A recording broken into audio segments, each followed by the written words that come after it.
Good day mga katrupa, no? Mag-share lang ako ng konting kaalaman ng mga nangyayari din ngayon dito sa Japan. Hindi naman siya bad news, or hindi rin siya bad news, hindi rin siya good news. Normal pa rin naman. So share ko lang, no, sa mga gusto pumunta dito sa Japan para magtrabaho.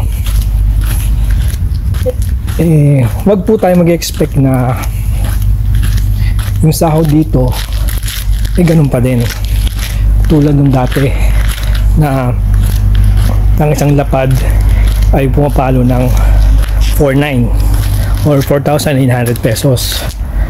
Dahil sa ngayon dito napapansin namin, karamihan ng nagtatrabaho dito bumababa na po yung palitan, mga katropa. Totoo po yan.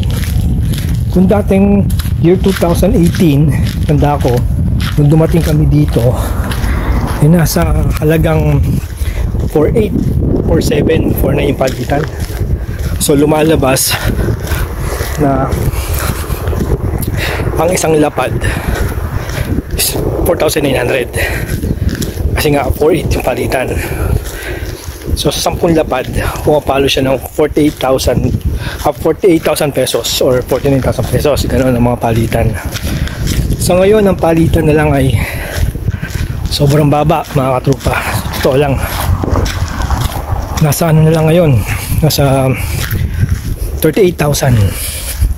So sa 10 lapad na ipapalit natin, lumalabas 38 pesos. 38,000 na lang yung makukuha natin. So napakalaki ng mawawala, mga katrupa, no? So ganun, kumbaga nakapanghinayang lang, di ba? Kaya sa mga balak mag gusto mag-Japan o magtrabaho, nasa inyo naman yun. Wala akong masama dun. Kung gusto nyo talaga magtrabaho dito or mapunta or experience, okay lang naman yun. Nasa inyo pa rin naman po, mga katrupa, ang desisyon. Sa akin lang, sinishare ko lang naman yung gano'n, kasi mamaya may mag-expect na sa Japan malaking sahod. Hindi na po. Ituloy na po dati. Ngayon yun lang yung sahod yung sinabi ko sa inyo. May kita nyo rin naman po yung sa palitan. At dyan may kita nyo rin po yung palitan dyan, diba? Na ang palitan ngayon mababa na.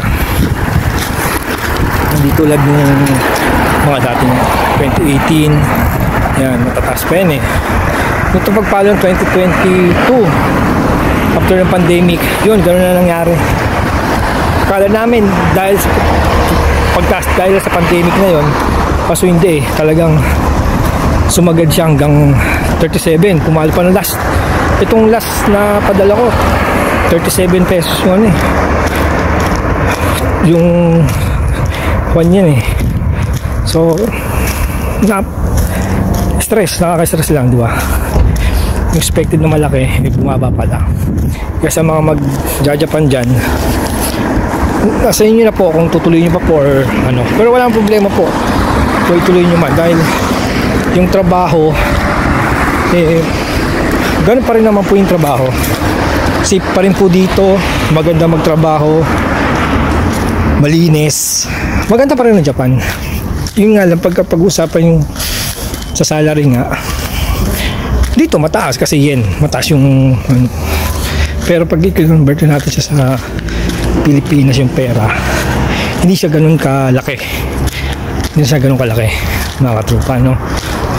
So nasa inyo naman po kung talagang itutuloy nyo po or pupunta kayo dito sa Japan kung tatrabaho kayo. Wala mo po problema dun.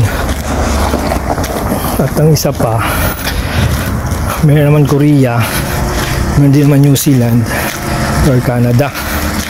So alin po doon pwede nyo applyan, diba? Pero nasa inyo pa rin po yung desisyon, mga katrupa. So yun lang po, mga katrupa, no? Sinishare ko lang naman po yung mga na-experience namin dito or naranasan habang dito kami sa Japan. Ako 2018 pa ako dito, so mga 5 years na rito may get nagko-work. Basta sinishare ko lang din po talaga para hindi po tayo mag-expect, mga Pilipino, na ganoon pa rin po taas yung sahod dito, no? So yan, mga katrupa, bibigyan lang naman ng message sa inyo at konting kaalaman, mga katrupa, no? Disclaimer lang po sa mga kabayan natin dyan. Hindi ko kayo hinihingi kahit na huwag kayo pumunta sa Japan. Tuloy nyo pa rin po yung pangarap nyo na gusto nyo pumunta ng Japan. Okay po mga tropa, sana linawan kayo sa sinabi ko. So yun lang, so pupunta rito sa Lawson at ako'y bibili ng makain mga tropa. See you in my next vlog and stay safe and God bless mga tropa. Lika na tropa, sama na kay Jun, Prince ka tropa. Lika na tropa, sama na kay Jun, Prince ka tropa. Malayo